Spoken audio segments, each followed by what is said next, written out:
सम्राट अशोक और उनका धर्म परिवर्तन सम्राट अशोक मौर्य वंश के तीसरे और सबसे महान शासक माने जाते हैं। उन्होंने अपने शासनकाल में लगभग पूरे भारतीय उपमहाद्वीप को अपने विशाल साम्राज्य में शामिल कर लिया था।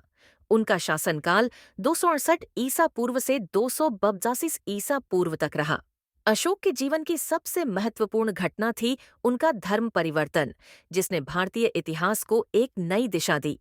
कलिंग युद्ध की पृष्ठभूमि अशोक के साम्राज्य में लगभग पूरा भारत शामिल था, लेकिन उड़ीसा का क्षेत्र, जिसे कलिंग कहा जाता था, मौर्य साम्राज्य के अधीन नहीं था। 262 ईसा पूर्व में सम्राट अशोक ने कलिंग को जीतने के लिए एक भयंकर युद्ध छेड़ा।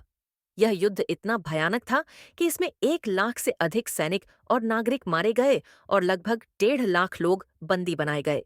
युद्ध के बाद चारों ओर विनाश, खून खराबा और हाहाकार मचा हुआ था। अशोक का आत्मविश्लेषण। कलिंग युद्ध के बाद सम्राट अशोक जब युद्ध के मैदान में पहुंचे और उन्होंने चारों ओर फैली लाशें, उजड़े हुए परिवार और घायलों की पीड़ा देखी तो उनका हृदय बदल गया। उन्होंने महसूस किया कि इस विजय में कोई भी गौरव नहीं है। उन्होंने खुद से प्रश्न किया कि क्या यह विनाश उचित था? यह आंतरिक संघर्ष और आत्मग्लानि उनके जीवन का एक महत्वपूर्ण मोड़ बन गया। बौद्ध धर्म का अपनाना। इस दुखद घटना के बाद अशोक ने हिंसा का त्याग कर बौद्ध धर्म की शरण ली। उन्होंने बौद्ध भिक्षु उपगुप्त से दीक्षा ली और अहिंसा, करुणा और प्रेम के मार्ग पर चलने का संकल्प लिया। अशोक का धम्म प्रचार।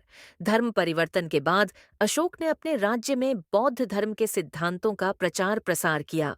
उन्होंने जगह जगह धम्म लेख, शिलालेख स्थापित करवाए, जिनमें अहिंसा, सत्य, दया और न्याय का संदेश लिखा गया।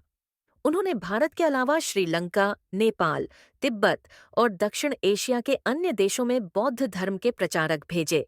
निष्कर्ष। अशोक का धर्म परिवर्तन केवल उनका व्यक्तिगत निर्णय नहीं था, बल्कि यह एक सामाजिक और सांस्कृतिक क्रांति थी। उनके इस निर्णय ने भारत को अहिंसा और धर्मनिरपेक्षता के मार्ग पर चलने की प्रेरणा दी।